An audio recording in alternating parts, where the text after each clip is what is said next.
Gate in the AUDL. It's hot in Texas, and the rivalry between the Soul and the Havoc is heating up yet again. Live from SaberCat Stadium tonight, it is the Houston Havoc and the Austin Soul. Good evening, everybody. I'm Cody Stutz alongside Jason Vargas and his 20-plus years of ultimate experience. We have you on the broadcast tonight here in Houston for the hottest game in Houston Havoc history. That's right, the temperatures will be hot. You'll see that affect the game and the flow of play throughout the course of the action tonight. But there's plenty to get to as the 5-3 Austin Soul take on the 2-5 Houston Havoc. Jason, welcome to Houston. Welcome to the broadcast tonight, and we've got a fun one on our hands as yet again these Texas teams square off. Right, Clyde to Shelley, a couple of short throws the Havoc's way now.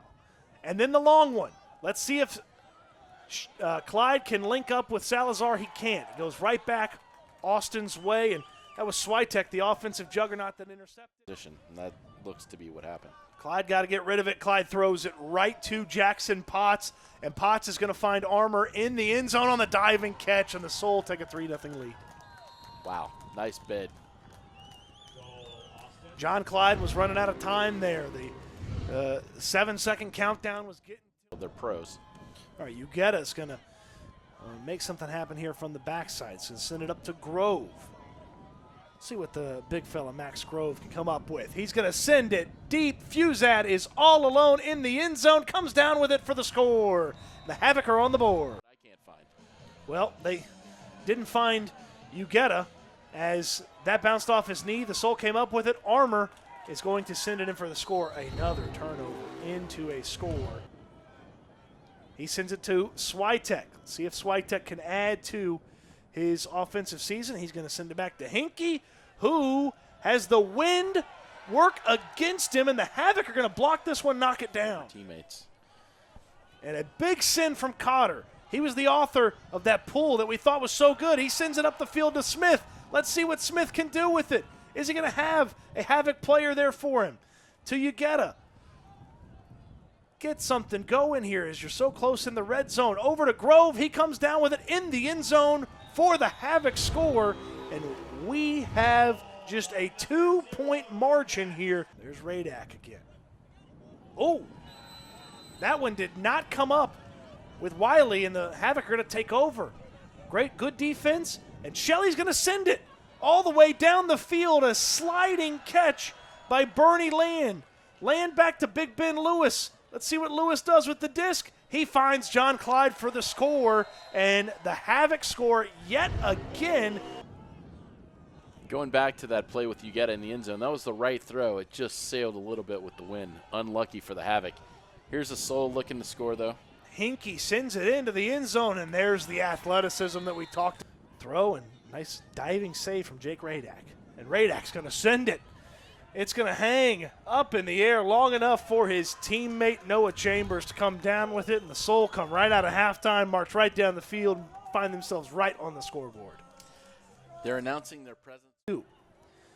Swing it over to Brendan Adams, and Adams sends it deep. Ugetta's running free. Ugetta's got it for a score.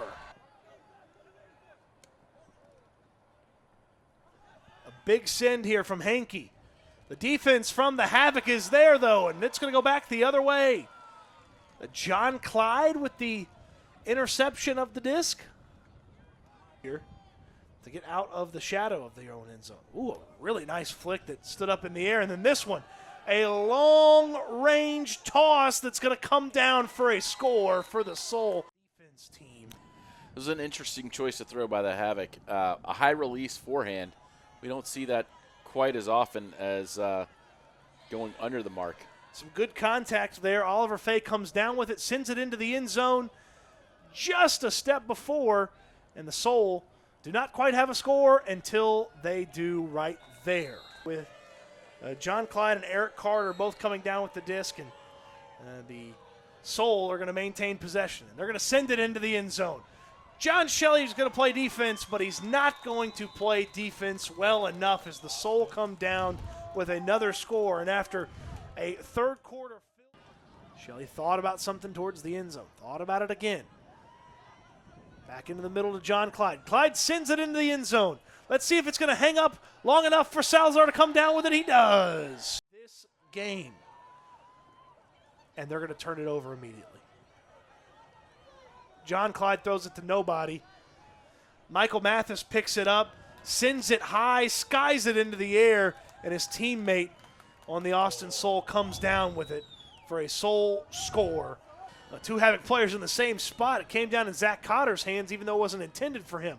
Clyde gonna send it. The hook deep in to the end zone, and Brendan Adams comes down with it. Sideline with a Soul. They make some risky throws, but they come up with the disc so often, and they are experts at that sliding catch. Kyle Hinkie, he sends it up the field. Now, Duncan Fitzgerald's going to send it into the end zone for a score. Noah Chambers, yet again, he's had a huge night for the Soul. It's not what the Havoc wanted to see, but the results on the scoreboard are a lot closer than the prior games. And, you know, once all's said and done, we can take a look at the stats to see what the tail of the tape is. That will do it for the official time on the clock. And the official score for tonight, the Austin Soul 18, the Houston Havoc 15. And again, the Soul moved to 6-3 on the year with the victory, and their third victory of the season against the Havoc. The Havoc dropped to 2-6 on the year and have yet to defeat their foes and rivals